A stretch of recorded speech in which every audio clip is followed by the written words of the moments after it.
Hi friends, welcome back to Shivam tutorial. Today I am going to explain the topic about business study first chapter, that is nature and significance of management.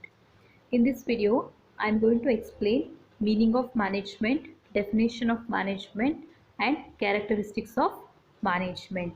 These all topics will be discussed in one video, and this chapter is carried for totally 11 marks.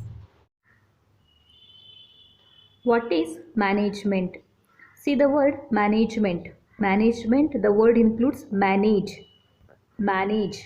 So, what is this manage? What we have to manage? Question arises, right? ಸಿ ಆರ್ಗನೈಸೇಷನಲ್ಲಿ ಬೇಕಾದಷ್ಟು ಜನ workers ಇರ್ತಾರೆ. ಅವರ ಆ್ಯಕ್ಟಿವಿಟೀಸ್ಗಳನ್ನು, ಆ ವರ್ಕರ್ಸ್ಗಳನ್ನು manage ಮಾಡೋದು management. ಇಲ್ಲಿ ನೋಡ್ರಿ, ಮ್ಯಾನೇಜ್ಮೆಂಟ್ ಅನ್ನೋ ಟಾಪಿಕನ್ನು ನಾವು ಬಿಸ್ನೆಸ್ ಸ್ಟಡಿ ಸಬ್ಜೆಕ್ಟಲ್ಲಿ ಸ್ಟಡಿ ಮಾಡ್ತಾ ಇದ್ದೀವಿ. ಹಾಗಾಗಿ ನಾವು ಇದನ್ನ ಆರ್ಗನೈಸೇಷನ್ ಪಾಯಿಂಟ್ ಆಫ್ ವ್ಯೂ ಇಂದ ನೋಡ್ತೀವಿ. ಸೊ ವಾಟ್ ಈಸ್ ಮ್ಯಾನೇಜ್ಮೆಂಟ್ ಅಂತ ತಗೊಂಡಾಗ managing the worker, managing the work of the organisation ಅಂತ ಹೇಳ್ಬೋದು. ಸೊ ಯಾಕೆ ನಾವು ಮ್ಯಾನೇಜ್ ಮಾಡಬೇಕು ಹಾಗಾದರೆ? To achieve organisational goal. So ಆರ್ಗನೈಸೇಷನ್ಗೆ ಅದರದೇ ಆದ ಗೋಲ್ ಇರ್ತದೆ. ಡಿಫ್ರೆಂಟ್ ಆರ್ಗನೈಸೇಷನ್ಗೆ ಡಿಫ್ರೆಂಟ್ ಗೋಲ್ ಇರ್ತದೆ.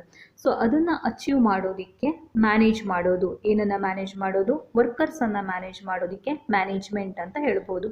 ಸೊ ಇನ್ನೂ ಸಿಂಪಲ್ ಆಗಿ ಹೇಳಬೇಕಂತ ಅಂದರೆ management it is an art getting things done with other.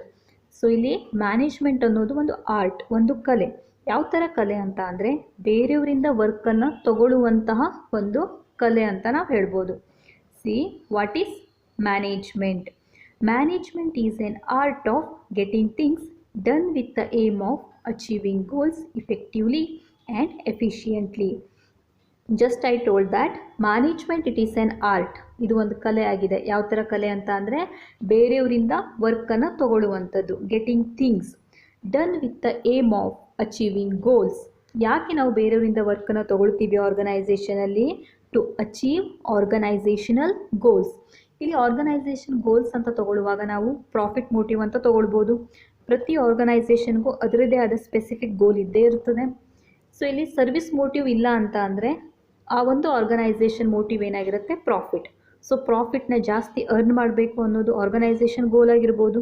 So ಆ ಗೋಲನ್ನು ಅಚೀವ್ ಮಾಡೋದಕ್ಕೆ ವರ್ಕರ್ಸಿಂದ ಇಫೆಕ್ಟಿವ್ ಆಗಿ ಮತ್ತು ಎಫಿಷಿಯೆಂಟಾಗಿ ವರ್ಕನ್ನು ತಗೊಳ್ಳುವಂಥ ಒಂದು ಆರ್ಟ್, ಒಂದು ಕಲೆಗೆ ನಾವೇನು ಹೇಳ್ತೀವಿ? ಮ್ಯಾನೇಜ್ಮೆಂಟ್ ಅಂತ ಹೇಳ್ತೀವಿ. Management it is an art of getting things done with the aim of achieving goals effectively and efficiently. See, what is this effectively and efficiently? Let us see. Effectivity means completing the work or task effectively in a given time. It concentrates on end result. See, effectivity ನನಗೆ ಹೇಳಿದೆ ಬೇರೆಯವರಿಂದ work ತಗೊಳ್ಳುವ ಒಂದು ಕಲೆಗೆ management ಅಂತ ಹೇಳ್ತಾರೆ. ಹಾಗಾದರೆ ಆ ವರ್ಕನ್ನು ಹೇಗೆ ತಗೊಳ್ಬೇಕು? ಇಫೆಕ್ಟಿವ್ ಆಗಿ ತಗೊಳ್ಬೇಕು. ಇಫೆಕ್ಟಿವ್ ಆಗಿ ತಗೊಳ್ಳೋದು ಅಂದರೆ ಏನು? ಹಾಗಾದರೆ ಯಾವುದಾದ್ರೂ ಒಂದು ವರ್ಕನ್ನು ಅಥವಾ ಟಾಸ್ಕನ್ನು within a time or within a ಪೀರಿಯಡಲ್ಲಿ ಕಂಪ್ಲೀಟ್ ಮಾಡೋ ಥರ ನೋಡ್ಕೊಳ್ಳೋದು. ಫಾರ್ ಎಕ್ಸಾಂಪಲ್, ಸಿ ಇಲ್ಲೊಬ್ಬನು ಮ್ಯಾನೇಜರ್ ಇದ್ದಾನೆ. ಸೊ ಅವನೇನು ಮಾಡ್ತಾ ಇದ್ದಾನಂತ ಅಂದರೆ ವರ್ಕರ್ಸಿಗೆ ಒಂದು ಟಾಸ್ಕ್ ಕೊಡ್ತಾ ಇದ್ದಾನೆ. ಏನು ಟಾಸ್ಕ್ ಅಂತ ಅಂದರೆ ಈಗ 5000 ಯೂನಿಟನ್ನು ಅವರು 1 ಇಯರಲ್ಲಿ ಕಂಪ್ಲೀಟ್ ಮಾಡಬೇಕು ಅಂತ ಹೇಳಿ ಒಂದು ಟಾಸ್ಕನ್ನು ಕೊಡ್ತಾ ಇದ್ದಾನೆ. ಸೊ ಅಲ್ಲಿ ಟಾರ್ಗೆಟ್ ಏನಾಯಿತು? 5000 ಯೂನಿಟನ್ನು 1 ಇಯರಲ್ಲಿ ಕಂಪ್ಲೀಟ್ ಮಾಡಬೇಕು. ಅಂದರೆ ಅವರಿಗೆ ಟೈಮನ್ನು ಕೊಡ್ತಾ ಇದ್ದಾರೆ. ವಿತಿನ್ 1 ಇಯರಲ್ಲಿ 5000 ಯೂನಿಟ್ ಕಂಪ್ಲೀಟ್ ಆಗಲೇಬೇಕು. ಆಗ ಆ ಮ್ಯಾನೇಜರ್ ಏನು ಮಾಡ್ತಾನೆ? ವರ್ಕರ್ಸ್ ಹತ್ರ ಓವರ್ ಟೈಮ್ ಡ್ಯೂಟಿನ ಮಾಡಿಸ್ಕೊಡ್ತಾನೆ.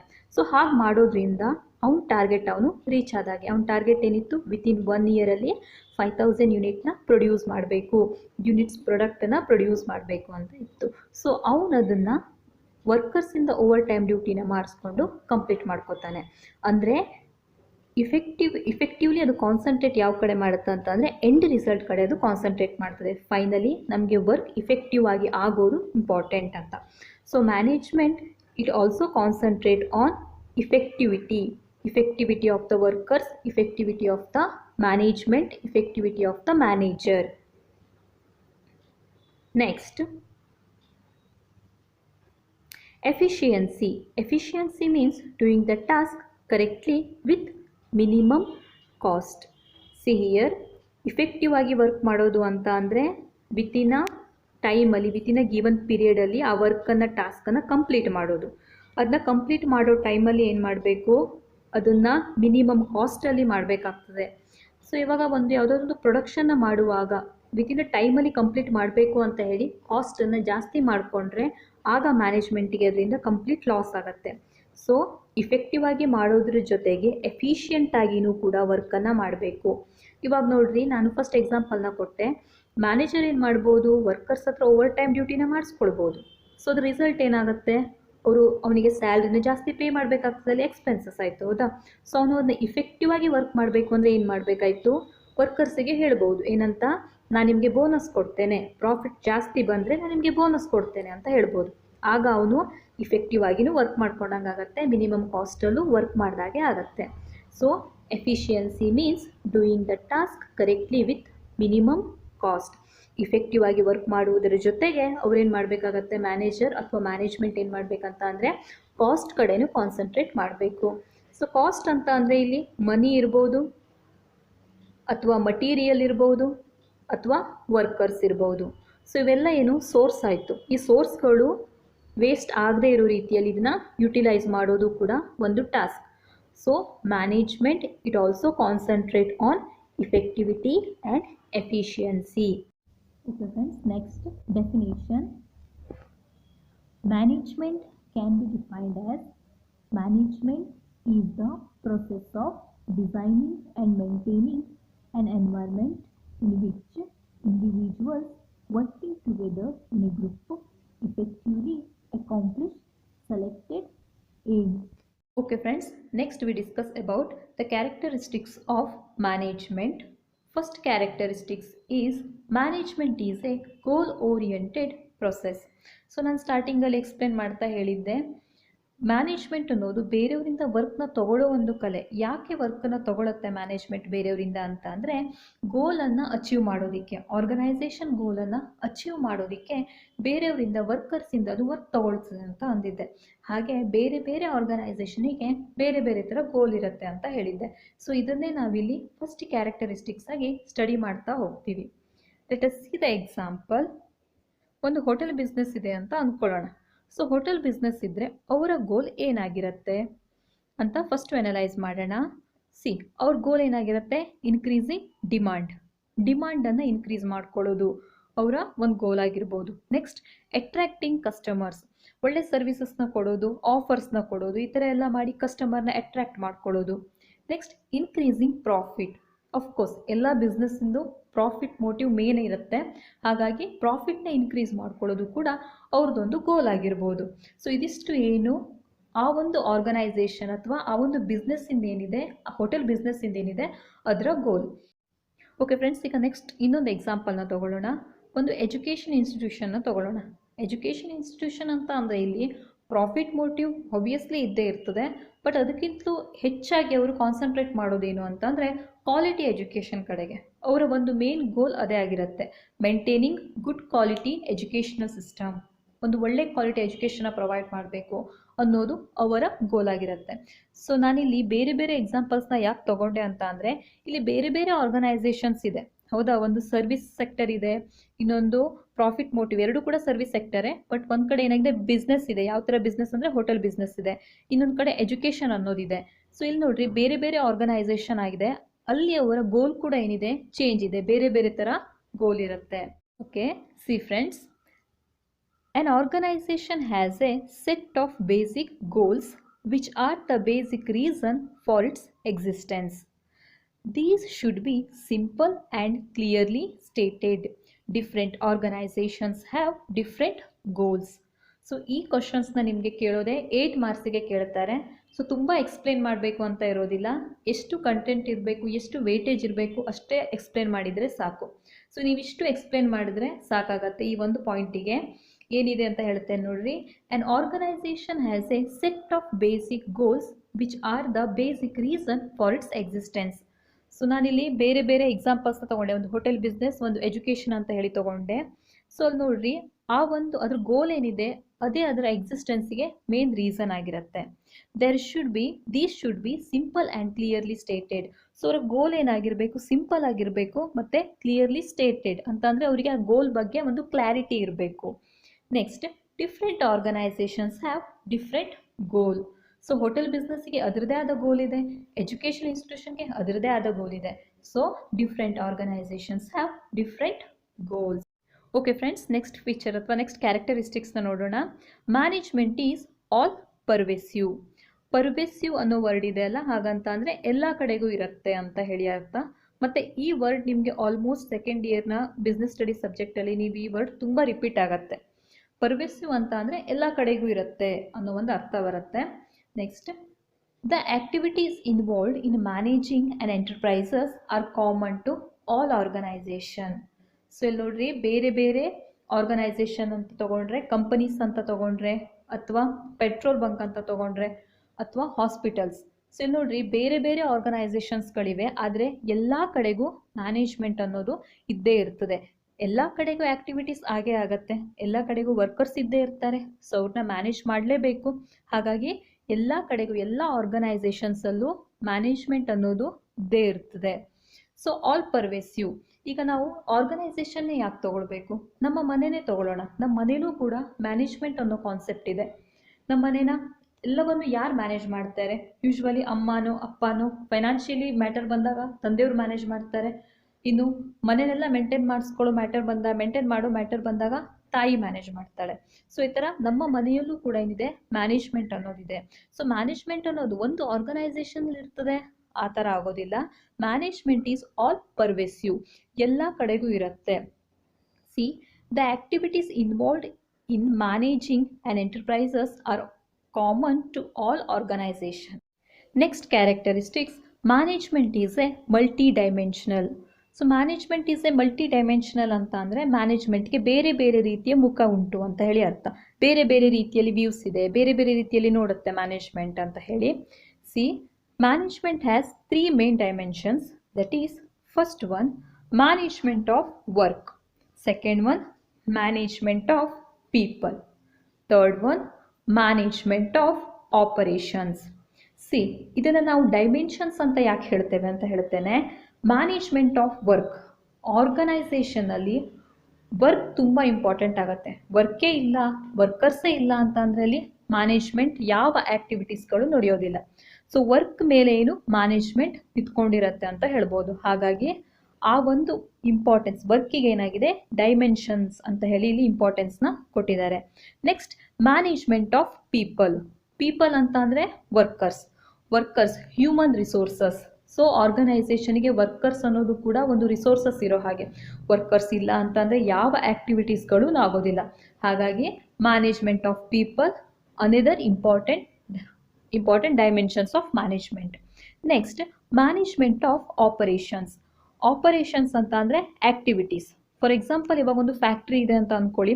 ಫ್ಯಾಕ್ಟ್ರಿಯಲ್ಲಿ ವರ್ಕ್ ಇರಲೇಬೇಕು, ವರ್ಕರ್ಸ್ ಇರಲೇಬೇಕು. ವರ್ಕ್ ಇದೆ, ವರ್ಕರ್ಸ್ ಇದ್ದಾರೆ, ಆದರೆ ಮ್ಯಾನುಫ್ಯಾಕ್ಚರಿಂಗ್ ನಡೀತಾ ಇಲ್ಲ ಅಂತ ಅಂದರೆ ಅಲ್ಲಿ ವ್ಯಾಲ್ಯೂ ಇದೆಯಾ? ಆ ಫ್ಯಾಕ್ಟ್ರಿಗೆ ವ್ಯಾಲ್ಯೂ ಇದೆಯಾ? ಇಲ್ಲ. ಸೊ ಆಪರೇಷನ್ಸ್ ಅಂದರೆ ಅಲ್ಲಿ ಆ್ಯಕ್ಟಿವಿಟೀಸ್ಗಳು ಇರಲೇಬೇಕು. ಹಾಗಾಗಿ ಈ 3 ಕಾನ್ಸೆಪ್ಟನ್ನು ಅವರು ಡೈಮೆನ್ಷನ್ಸ್ ಅಂತ ಹೇಳಿ ಕಾನ್ಸಂಟ್ರೇಟ್ ಮಾಡ್ತಾರೆ. ಅಂದರೆ management of work, management of people and management of operations. Next characteristics ಏನಿದೆ ಅಂತ ನೋಡೋಣ. Management is A continuous process, ಅಂದರೆ ನೆವರ್ ಎಂಡಿಂಗ್, ಯಾವತ್ತೂ ಮುಗಿಯೋದೇ ಇಲ್ಲ ಇದು. ಆ ಥರ ಒಂದು ಪ್ರೊಸೆಸ್ ಮ್ಯಾನೇಜ್ಮೆಂಟ್ ಅನ್ನೋದು ಅಂತ ಹೇಳಿ. ಯಾಕೆ ಹೀಗೆ ಹೇಳ್ತಾರೆ ಅಂತ ಅಂದರೆ, ಒಂದು ಎಕ್ಸಾಂಪಲ್ಸ್ನ ತೊಗೊಂಡು ಇಲ್ಲಿ ಸ್ಟಡಿ ಮಾಡೋಣ. ಸೊ ನಾನಿಲ್ಲಿ ಒಂದು ಎಕ್ಸಾಂಪಲ್ನ ತೊಗೊಂಡಿದ್ದೇನೆ. ಟೊಮೆಟೊನ ಬೆಳೀತಾ ಇದ್ದಾರೆ, ನೆಕ್ಸ್ಟ್ ಅದನ್ನ ಟ್ರಾನ್ಸ್ಪೋರ್ಟ್ ಮಾಡ್ತಾರೆ, ಅದನ್ನ ಪ್ರೊಡಕ್ಷನ್ ಮಾಡ್ತಾರೆ. ಇಲ್ಲಿ ಮಷಿನ್ಸ್ಗಳನ್ನೆಲ್ಲ ಯೂಸ್ ಮಾಡಿ ಏನೋ ಪ್ರೊಡಕ್ಷನ್ ಮಾಡ್ತಾ ಇದ್ದಾರೆ. ಅದನ್ನ ಟೊಮೆಟೊ ಕೆಚಪ್ಸ್ ಮಾಡಿಕೊಂಡು ಅದನ್ನೇನು ಮಾಡ್ತಾ ಇದ್ದಾರೆ, ಸೇಲ್ ಮಾಡ್ತಾ ಇದ್ದಾರೆ. ಸೊ ಇದಿಷ್ಟು ಪ್ರೊಸೆಸ್ ನೋಡಿ ನಡೀತಾ ಇದೆ ಇಲ್ಲಿ. ಸೊ ಈ ಪ್ರೊಸೆಸ್ ಸುಮ್ಮನೆ ಹಾಗೆ ಆಗೋದಿಲ್ಲ. ಈ ಪ್ರೊಸೆಸ್ ಆಗೋ ಮೊದಲು ಇದ್ರ ಹಿಂದೆ ತುಂಬ ಆ್ಯಕ್ಟಿವಿಟೀಸ್ ಇರ್ತದೆ. ಅದ್ರ ಜೊತೆಗೇನು ತುಂಬ ಆ್ಯಕ್ಟಿವಿಟೀಸ್ ಇರುತ್ತೆ. ಸೊ ಹೇಗೆ? ಫಸ್ಟ್ ಆ್ಯಕ್ಟಿವಿಟೀಸ್ ಏನು? ಪ್ಲ್ಯಾನಿಂಗ್. ಸೊ ಇವಾಗ ಅಲ್ಲಿ ಟೊಮೆಟೊಸ್ನ ತೊಗೊಂಡು ಬಂದು ಪ್ರೊಡಕ್ಷನ್ ಮಾಡಬೇಕು ಅಂತ ಅಂದರೆ ಫಸ್ಟ್ ಏನು ಮಾಡಬೇಕಾಯ್ತು? ಪ್ಲ್ಯಾನ್ ಮಾಡಬೇಕಾಯ್ತು. ಹೇಗೆ ಆ್ಯಕ್ಟಿವಿಟಿನ ಎಕ್ಸಿಕ್ಯೂಟ್ ಮಾಡಲಿ. ಇವಾಗ ಸ್ಟೂಡೆಂಟ್ಸ್ ಇರ್ತೀರಿ, ಎಕ್ಸಾಮ್ ಪಾಯಿಂಟ್ ಆಫ್ ವ್ಯೂಯಿಂದ ನೀವು ರೆಡಿ ಆಗಬೇಕಾಗಿದೆ. ಸುಮ್ಮನೆ ಯಾವುದಾದ್ರೂ ಒಂದು ಚಾಪ್ಟರ್ ತೆಕ್ಕೊಂಡು ನೀವು ಸ್ಟಡಿ ಮಾಡ್ಲಿಕ್ಕೆ ಸ್ಟಾರ್ಟ್ ಮಾಡ್ತೀರಾ? ಇಲ್ಲ. ನೀವೇನು ಮಾಡ್ತೀರಿ? ಎನಲೈಸ್ ಮಾಡ್ತೀರಿ. ಯಾವ ಚಾಪ್ಟರಿಗೆ ಎಷ್ಟು ಇಂಪಾರ್ಟೆನ್ಸ್ ಇದೆ, ಯಾವ ಚಾಪ್ಟರಲ್ಲಿ ಎಷ್ಟು ಮಾರ್ಕ್ಸಿನ ಕ್ವಶನ್ಸ್ ಕೇಳ್ತಾರೆ.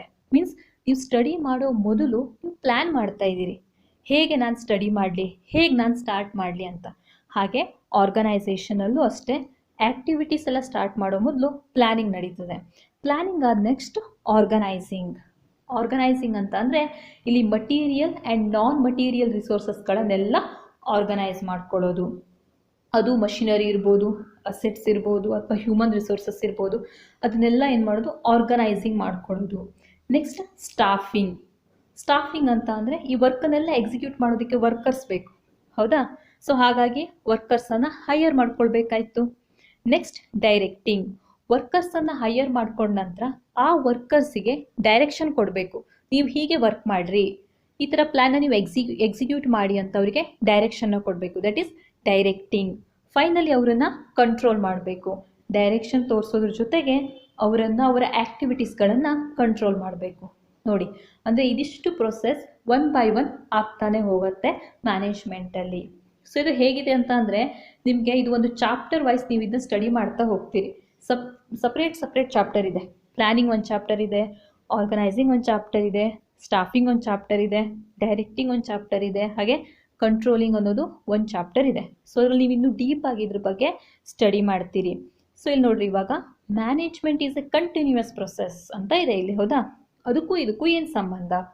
ಸಿ, ನೀವಿವಾಗ ಒಂದು ಮಿಡ್ ಟರ್ಮ್ ಬಂತು ನಿಮಗೆ, ನೀವೇನು ಮಾಡ್ತೀರಿ? ಪ್ಲ್ಯಾನ್ ಮಾಡಿದ್ರಿ, ಆರ್ಗನೈಸ್ ಮಾಡ್ತೀರಿ, ನಿಮ್ಮ ನೋಟ್ಸನ್ನೆಲ್ಲ ಕಲೆಕ್ಟ್ ಮಾಡ್ಕೊಂಡ್ರಿ, ಆರ್ಗನೈಸ್ ಮಾಡ್ಕೊಂಡ್ರಿ. ನೆಕ್ಸ್ಟ್ ಸ್ಟಾಫಿಂಗ್ ನಿಮಗೆ ಇನ್ಕ್ಲೂಡ್ ಆಗೋದಿಲ್ಲ ಎಕ್ಸಾಂಪಲಿಗೆ. Next directing. ನಿಮ್ಮನ್ನು ನೀವೇನು ಮಾಡ್ತೀರಿ? ಡೈರೆಕ್ಟಿಂಗ್ ಮಾಡ್ಕೊಡ್ತೀರಿ, ಹೇಗೆ ಓದಬೇಕು, ಏನು ಮಾಡಬೇಕು ಅಂತ ಹೇಳಿ. ಕಂಟ್ರೋಲಿಂಗ್ ಇರುತ್ತೆ ನಿಮ್ಮಲ್ಲಿ, ನೀವು ಸ್ಟಡಿ ಮಾಡ್ತೀರಿ, ಹೌದಾ? ಸೊ ಅದು ಅಲ್ಲಿಗೆ ಮುಗಿಯೋದಿಲ್ಲ. ನೆಕ್ಸ್ಟ್ ಮತ್ತೊಂದು ಎಕ್ಸಾಮ್ ಬರ್ತದೆ, ಮತ್ತೆ ಪ್ಲ್ಯಾನ್ ಮಾಡ್ತೀರಿ, ಹೌದಾ? ಮತ್ತೆ ಈ ಪ್ರೊಸೆಸ್ ಏನಾಯಿತು? ಕಂಟಿನ್ಯೂ ಆಗ್ತಾ ಹೋಯಿತು. ಹಾಗೆ ಆರ್ಗನೈಸೇಷನಲ್ಲೂ ಕೂಡ ಒಂದ್ಸಲ ಪ್ರೊಡಕ್ಷನ್ ಮುಗಿಯುತ್ತೆ, ನೆಕ್ಸ್ಟ್ ಟೈಮ್ ಮತ್ತೆ ಪ್ರೊಡಕ್ಷನ್ ಸ್ಟಾರ್ಟ್ ಆದಾಗ ಮತ್ತೆ ಈ ಪ್ರೊಸೆಸ್ಗಳು ಕಂಟಿನ್ಯೂ ಆಗ್ತಾ ಹೋಗುತ್ತೆ. So management is A continuous process, means never ending process. Okay friends, next characteristics ಏನಿದೆ ಅಂತ ನೋಡೋಣ. Management is A group activity. Management is A group activity ಅಂತ ಅಂದರೆ, ಮ್ಯಾನೇಜ್ಮೆಂಟಲ್ಲಿ ಇಂಡಿವಿಜುವಲ್ಸು ವರ್ಕ್ ಮಾಡ್ತಾ ಇರ್ತಾರೆ, ಅದ್ರ ಜೊತೆಗೆ ಗ್ರೂಪಲ್ಲಿ ಕೂಡ ವರ್ಕರ್ಸ್ ವರ್ಕ್ ಮಾಡ್ತಾ ಇರ್ತಾರೆ. So group of people concentrate on achieving common goal. So ಇಲ್ಲಿ ಅಚೀವಿಂಗ್ ಕಾಮನ್ ಗೋಲ್ ಅಂತ ಹೇಳಿ ತಗೊಳ್ಳೋದಿದ್ರೆ, ನಾವು ಇಲ್ಲಿ ಗ್ರೂಪ್ ಆಫ್ ಪೀಪಲ್ ಇದ್ದಾರೆ, ಹೌದಾ? ಗ್ರೂಪ್ ಆಫ್ ಪೀಪಲ್ ಇದ್ದಾರೆ ಅಂತ ಅಂದರೆ ಅವರಿಗೆ ಅವರದ್ದೇ ಆದ ಏನಿರುತ್ತೆ? ಡಿಫ್ರೆಂಟ್ ಗೋಲ್ಸ್ ಇರುತ್ತೆ, ಅಂದರೆ ಪರ್ಸ್ನಲ್ ಗೋಲ್ಸ್. ಒಬ್ಬರಿಗೆ ಫಾರ್ ಎಕ್ಸಾಂಪಲ್ ಯಾಕೆ ಜಾಬ್ ಮಾಡ್ತಾ ಇರ್ತಾರೆ, ಒಬ್ಬನಿಗೆ ಚೆನ್ನಾಗಿರೋ ಮನೆ ಕಟ್ಟಬೇಕಂತ ಇರ್ಬೋದು, ಒಬ್ಬನಿಗೆ ಕಾರ್ ತೊಗೊಳ್ಬೇಕು ಅಂತ ಇರ್ಬೋದು, ಅಥವಾ ಇನ್ನು ಕೆಲವರಿಗೆ ಮಕ್ಕಳಿಗೆ ಒಳ್ಳೆ ಎಜುಕೇಷನ್ ಕೊಡಬೇಕು ಅಂತ ಇರ್ಬೋದು. ಅಂದರೆ ಅವರ ಪರ್ಸ್ನಲ್ ನೀಡ್ಸ್ ಇದ್ದೇ ಇರ್ತದೆ, ಅವರ ಪರ್ಸ್ನಲ್ ಗೋಲ್ಸ್ ಅನ್ನೋದು ಅವರಿಗೂ ಇದ್ದೇ ಇರ್ತದೆ. ಬಟ್ ಆರ್ಗನೈಸೇಷನಲ್ಲಿ ಗ್ರೂಪ್ ಆಫ್ ಆ್ಯಕ್ಟಿವಿಟಿ, ಗ್ರೂಪಲ್ಲಿ ಅವರು ವರ್ಕ್ ಮಾಡ್ತಾ ಇದ್ದಾರೆ ಅಂತ ಅಂದರೆ ಅವರು ಅವರ ಪರ್ಸ್ನಲ್ ನೀಡ್ಸಿಗೆ ಯಾವುದೇ ಒಂದು ಇಂಪಾರ್ಟೆನ್ಸ್ನ ಕೊಡೋದಿಲ್ಲ. ಅವರು ಯಾವುದಕ್ಕೆ ಇಂಪಾರ್ಟೆನ್ಸ್ ಕೊಡ್ತಾರೆ? ಆರ್ಗನೈಸೇಷನ್ನ ಗೋಲ್ನ ಅಚೀವ್ ಮಾಡೋದಕ್ಕೆ ಇಂಪಾರ್ಟೆನ್ಸ್ ಕೊಡ್ತಾರೆ. ನೋಡಿ, ಅವರಿಗೆ ಕಾಮನ್ ಗೋಲ್ ಇರುತ್ತೆ. ಕಾಮನ್ ಗೋಲ್ ಎಲ್ಲರಿಗೂ ಒಂದೇ ಗೋಲ್ ಏನಂತ ಅಂದರೆ, ಈಗ ಆರ್ಗನೈಸೇಷನಿಗೆ ಪ್ರಾಫಿಟ್ ಅರ್ನ್ ಮಾಡಬೇಕು ಜಾಸ್ತಿ ಅಂತ ಇದ್ದರೆ ಅವ್ರ ಗೋಲ್ ಕೂಡ ಅದೇ, ಆರ್ಗನೈಸೇಷನ್ ಅಥವಾ ಕಂಪನಿ ಜಾಸ್ತಿ ಪ್ರಾಫಿಟ್ನ ಅರ್ನ್ ಮಾಡಲಿ ಅನ್ನೋದು ಅವ್ರದ್ದು ಗೋಲ್ ಆಗಿರುತ್ತೆ. So management is A group activity ಅಂತ ಹೇಳ್ಬೋದು. See, every organization includes group of people with different needs, but as a members of organization, they work towards fulfilling the common organizational goal. So ನಾನು ನಿಮಗೆ ಸ್ಟಾರ್ಟಿಂಗಲ್ಲೇ ಹೇಳ್ದಂಗೆ group of people ಇದ್ದಾರೆ ಅಂತ ಅಂದರೆ ಅವರಿಗೆ ಅವ್ರದ್ದೇ ಆದ ಗೋಲ್ ಇದೆ ಅಂತ ಹೇಳಿ ಅರ್ಥ. ಅಂದರೆ ಡಿಫ್ರೆಂಟ್ ಗೋಲ್ ಇದೆ, ಪರ್ಸ್ನಲ್ ಗೋಲ್ಸ್ ಇದೆ ಅಂತ ಹೇಳಿ ಅರ್ಥ. ಬಟ್ ಅವ್ರೇನು ಮಾಡ್ತಾರೆ ಅಂತ ಅಂದರೆ ಪರ್ಸ್ನಲ್ ಗೋಲ್ಸ್ ಕಡೆ ಕಾನ್ಸಂಟ್ರೇಟ್ ಮಾಡೋದಿಲ್ಲ. As a member of organization, ಒಂದು ಕಂಪನಿಯ ವರ್ಕರ್ ಆಗಿ, ಕಂಪನಿಯ ಮೆಂಬರ್ ಆಗಿ ಅವನೇನು ಮಾಡ್ತಾನೆ ಅಂತ ಅಂದರೆ ಕಂಪನಿಯ ಒಂದು ಕಾಮನ್ ಗೋಲ್ ಏನಿರ್ತದೆ ಅದನ್ನು ಫುಲ್ಫಿಲ್ ಮಾಡಲಿಕ್ಕೆ ಅವನು ವರ್ಕ್ ಮಾಡ್ತಾನೆ. Fulfilling the common goal of organisation. Organisation goal ಏನಿದೆ ಅಂದರೆ ಪ್ರಾಫಿಟ್ ಮೋಟಿವ್ ಇರ್ಬೋದು, ಕಸ್ಟಮರ್ನ ಸ್ಯಾಟಿಸ್ಫೈ ಮಾಡೋದಿರ್ಬೋದು, ಅಥವಾ ಕಸ್ಟಮರ್ನ ಅಟ್ರಾಕ್ಟ್ ಮಾಡೋದಿರ್ಬೋದು. ಅಂದರೆ ಆರ್ಗನೈಸೇಷನ್ ಗೋಲ್ ಏನಿರುತ್ತೆ ಅದ್ರ ಕಡೆನೇ ಅವನು ಏನು ಮಾಡ್ತಾನೆ? ಕಾನ್ಸಂಟ್ರೇಟ್ ಮಾಡ್ತಾನೆ. ನೆಕ್ಸ್ಟ್ ಕ್ಯಾರೆಕ್ಟರಿಸ್ಟಿಕ್ಸ್ ಏನಿದೆ ಅಂತ ನೋಡೋಣ. Management is A dynamic function. Dynamic function ಅಂತ ಅಂದರೆ ಕೀಪ್ ಆನ್ ಚೇಂಜಿಂಗ್, ಯಾವಾಗಲೂ ಚೇಂಜ್ ಆಗ್ತಾ ಇರುತ್ತೆ ಅಂತ ಹೇಳಿ. ಯಾಕೆ management is A dynamic function ಅಂತ ಹೇಳ್ತಾರೆ?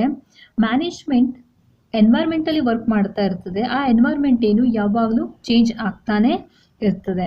ಫಾರ್ ಎಕ್ಸಾಂಪಲ್ ಸೊಸೈಟಿ ಅನ್ನೋದನ್ನು ನಾವು ತಗೊಳ್ಳೋಣ. ಅದು ಸೊಸೈಟಿಯ ಮಧ್ಯೆ ಮ್ಯಾನೇಜ್ಮೆಂಟ್ ವರ್ಕ್ ಆಗ್ತಾ ಇರುತ್ತೆ, ಹೌದಾ? ಸೊಸೈಟಿಯಲ್ಲಿ ಆಗುವ ಕೆಲವು ಚೇಂಜಸ್ಗಳು ಮ್ಯಾನೇಜ್ಮೆಂಟಲ್ಲಿ ಇನ್ಫ್ಯಾಕ್ಟ್ ಇನ್ಫ್ಲುಯೆನ್ಸ್ ಆಗೇ ಆಗತ್ತೆ. ಸೊಸೈಟಿಯಲ್ಲಿ ಆಗುವಂಥ ಚೇಂಜಸ್ಗಳು, ಫ್ಯಾಮಿಲಿಯಲ್ಲಿ ಆಗುವಂಥ ಚೇಂಜಸ್ಗಳು, ಫ್ಯಾಷನಲ್ಲಿ ಆಗುವಂಥ ಚೇಂಜಸ್ಗಳು ಮ್ಯಾನೇಜ್ಮೆಂಟಿಗೆ ಅಫೆಕ್ಟ್ ಆಗೇ ಆಗತ್ತೆ.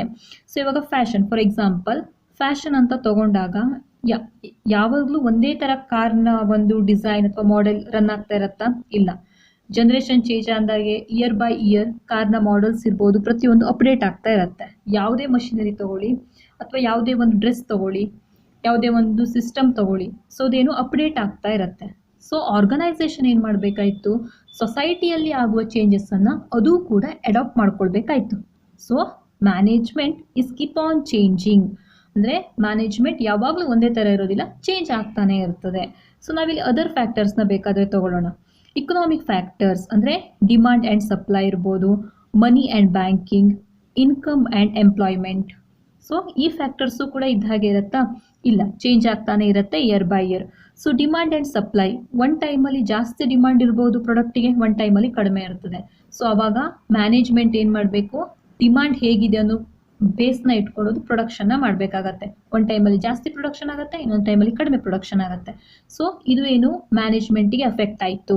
Next money and banking. So money and ಬ್ಯಾಂಕಿಂಗ್ಗೆ ಬೆಸ್ಟ್ ಎಕ್ಸಾಂಪಲ್ ಅಂತ ಅಂದರೆ ನೋಟ್ ಬ್ಯಾನ್ ಆಯಿತು, ಹೌದಾ? ನೋಟ್ ಬ್ಯಾನ್ ಆದಾಗ ಇಡೀ ಇಕನಾಮಿಯಲ್ಲಿ ಇಂಬ್ಯಾಲೆನ್ಸ್ ಆಯಿತು ಒಂದ್ಸಲ. ಸೊ ಅವಾಗಲೂ ಅಷ್ಟೇ ಎಷ್ಟೋ ಕಂಪನಿಯ ಪ್ರಾಡಕ್ಟ್ಗಳು ಸರಿಯಾಗಿ ಸೇಲ್ ಆಗಲಿಲ್ಲ, ಡಿಮಾಂಡ್ ಇರಲಿಲ್ಲ ಪ್ರಾಡಕ್ಟಿಗೆ. ಸೊ ಅದೆಲ್ಲ ಚೇಂಜಸ್ ಆಯಿತು, ಅದೆಲ್ಲ ಮ್ಯಾನೇಜ್ಮೆಂಟಿಗೆ ಎಫೆಕ್ಟ್ ಆಗತ್ತಾ?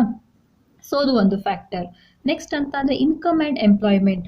ಇನ್ಕಮ್ ಆ್ಯಂಡ್ ಎಂಪ್ಲಾಯ್ಮೆಂಟ್ ಇದು ಕೂಡ ಇನ್ಕಮ್ ಇರೋ ಥರನೇ ಇರೋದಿಲ್ಲ, ಎಂಪ್ಲಾಯ್ಮೆಂಟ್ ಕೂಡ. ಎಂಪ್ಲಾಯ್ಮೆಂಟ್ ಅಪಾರ್ಚುನಿಟಿ ಜಾಸ್ತಿ ಆದ ಹಾಗೆ ಕೂಡ ಏನಾಗುತ್ತೆ? ಲೈಫ್ ಸ್ಟೈಲ್ ಕೂಡ ಚೇಂಜ್ ಆಗ್ತಾ ಹೋಗುತ್ತೆ. ಆವಾಗ ಪ್ರಾಡಕ್ಟಿಗೆ ಡಿಮಾಂಡ್ ಹೆಚ್ಚಾಗ್ತಾ ಹೋಗ್ತದೆ. ಅದ್ರ ಜೊತೆಗೆ ಇನ್ಕಮ್ ಕೂಡ, ಇನ್ಕಮ್ ಹೆಚ್ಚಾದಂಗೆ ಡಿಮಾಂಡ್ ಜಾಸ್ತಿ ಆಗ್ತಾ ಹೋಗುತ್ತೆ, ಅಂದರೆ ಪ್ರೊಡಕ್ಷನ್ ಕೂಡ ಜಾಸ್ತಿ ಆಗಬೇಕಾಯಿತು. ಅಂದರೆ ಈ ಫ್ಯಾಕ್ಟರ್ ಕೂಡ ಮ್ಯಾನೇಜ್ಮೆಂಟಲ್ಲಿ ಅಫೆಕ್ಟ್ ಆಗುತ್ತೆ. Next political factor. Political factor ಅಂತ ತಗೊಂಡ್ರೆ tax and economical policy. Taxation ಅಲ್ಲಿ ಏನಾದರೂ ಚೇಂಜ್ ಆದರೆ ಅದು ಮ್ಯಾನೇಜ್ಮೆಂಟಿಗೆ ಎಫೆಕ್ಟ್ ಆಗ್ತದೆ. Government stability. ಸೊ ಈ ವರ್ಷ ಒಂದು ಗೌರ್ಮೆಂಟ್ ಇರ್ತದೆ, ಒಂದು ಪಾಲಿಸಿ ತೊಗೊಂಡು ಬರ್ತದೆ, ನೆಕ್ಸ್ಟ್ ಇಯರ್ ಮತ್ತೊಂದು ಗೌರ್ಮೆಂಟ್ ಇರ್ತದೆ, ಮತ್ತೊಂದು ಪಾಲಿಸಿ ತೊಗೊಂಡು ಬರ್ತದೆ. ಸೊ ಅದನ್ನು ಗೌರ್ಮೆಂಟ್ ಚೇಂಜ್ ಆದಾಗೆ ಪಾಲಿಸಿಗಳನ್ನು ಚೇಂಜ್ ಮಾಡ್ಕೊಳ್ಬೇಕಾಯ್ತು, ಅಡಾಪ್ಟ್ ಮಾಡ್ಕೊಳ್ಬೇಕಾಯ್ತು, ಅದು ಮ್ಯಾನೇಜ್ಮೆಂಟಲ್ಲಿ ಎಫೆಕ್ಟ್ ಆಯಿತು. ನೆಕ್ಸ್ಟ್ ಎಂಪ್ಲಾಯ್ಮೆಂಟ್ ಲಾಸ್ ಅಂತ ಅಂದರೆ ಈಗ ಕೊರೋನಾ ಟೈಮಲ್ಲೇ ನೋಡ್ರಿ ಎಷ್ಟು ಎಂಪ್ಲಾಯ್ಮೆಂಟ್ ಲಾಗಳಲ್ಲಿ ಎಷ್ಟು ಚೇಂಜಸ್ಗಳಾದವು. ಸೊ ಅದನ್ನೆಲ್ಲ ಮ್ಯಾನೇಜ್ಮೆಂಟ್ ಏನು ಮಾಡಬೇಕಾಯಿತು? ಅಡಾಪ್ಟ್ ಮಾಡ್ಕೊಳ್ಬೇಕಾಯಿತು. ಸೊ ಹಾಗಾಗಿ ಸೊಸೈಟಿ ಅಥವಾ ಎನ್ವೈರ್ಮೆಂಟಲ್ಲಿ ಏನು ಚೇಂಜಸ್ ಆಗ್ತದೆ, ಸೊ ಆಗ ಮ್ಯಾನೇಜ್ಮೆಂಟಲ್ಲೂ ಕೂಡ ಚೇಂಜಸ್ ಆಗೇ ಆಗತ್ತೆ. an organization interacts with its external environment, which consists of social, economical, political factors, which keep on changing. Management is a dynamic function, has to adapt itself to the changing environment. So, ಇಲ್ಲಿ ನೋಡ್ರಿ, an organization interact with its external environment. So ನಾನು ಇವಾಗ ಏನು ಹೇಳಿದೆ, ಇದು social factor ಇರ್ಬೋದು, economic factor ಇರ್ಬೋದು, ಅಥವಾ ಪೊಲಿಟಿಕಲ್ ಫ್ಯಾಕ್ಟರ್ಸ್ ಅಂತ ಏನು ಹೇಳಿದೆ ಅಲ್ಲ, ಇವೆಲ್ಲ external ಎನ್ವೈರ್ಮೆಂಟ್ಗಳು.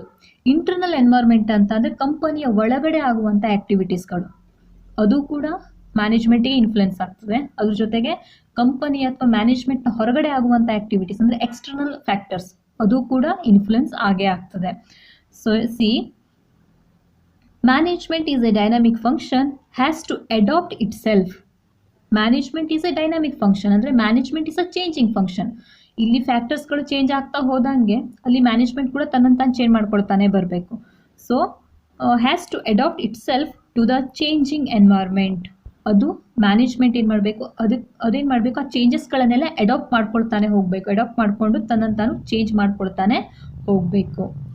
This is another important characteristics of management.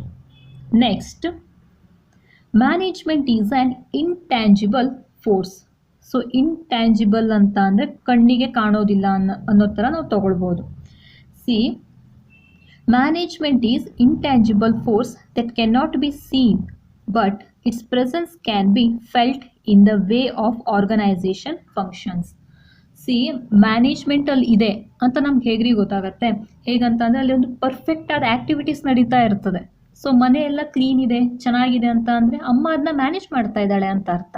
ಹಾಗೆ ಆರ್ಗನೈಸೇಷನಲ್ಲಿ ಎಲ್ಲ ಪ್ಲ್ಯಾನ್ ಪ್ರಕಾರ ಇಂಪ್ಲಿಮೆಂಟ್ ಆಗ್ತಾ ಇದೆ ಅಂತಂದರೆ ಪ್ಲ್ಯಾನಿಂಗ್ ಇದೆ ಅಂತ ಹೇಳಿ ಅರ್ಥ. ಗೊತ್ತಾಗ್ತಾ? ಅಂದರೆ ಮ್ಯಾನೇಜ್ಮೆಂಟ್ ಫಂಕ್ಷನ್ಸ್ ಅಂತ ಅಂದರೆ planning, organizing, staffing, directing, control, ಈ ಫಂಕ್ಷನ್ಸ್ನ ಬೇಸ್ ಆಗಿ ಇಟ್ಕೊಂಡು ನಾವೇನು ಹೇಳ್ಬೋದು? ಮ್ಯಾನೇಜ್ಮೆಂಟಲ್ಲಿ ಇದೆ ಅಂತ ಹೇಳ್ಬೋದು. ಆದರೆ ಮ್ಯಾನೇಜ್ಮೆಂಟ್ನ ನಾವು ನೋಡಲಿಕ್ಕೂ ಆಗೋದಿಲ್ಲ, ಮ್ಯಾನೇಜ್ಮೆಂಟ್ನ ಟಚ್ ಮಾಡಲಿಕ್ಕೂ ಆಗೋದಿಲ್ಲ. So management is an intangible force. So thank you friends. ಈ ಇನ್ಫಾರ್ಮೇಷನ್ ನಿಮಗೆ ಇಷ್ಟ ಆಗಿದ್ದರೆ, ಈ ವಿಡಿಯೋ ಇಷ್ಟ ಆಗಿದ್ದರೆ ವಿಡಿಯೋನ ಲೈಕ್ ಮಾಡಿ, ಸಪೋರ್ಟ್ ಮಾಡಿ. ಹಾಗೆ ಯಾರಿಗೆ ಈ ವಿಡಿಯೋ ಬೆನಿಫಿಷಿಯಲ್ ಅಂತ ಅನಿಸ್ತಿದೋ ಅವರಿಗೆ ವಿಡಿಯೋನ ಶೇರ್ ಮಾಡಿ.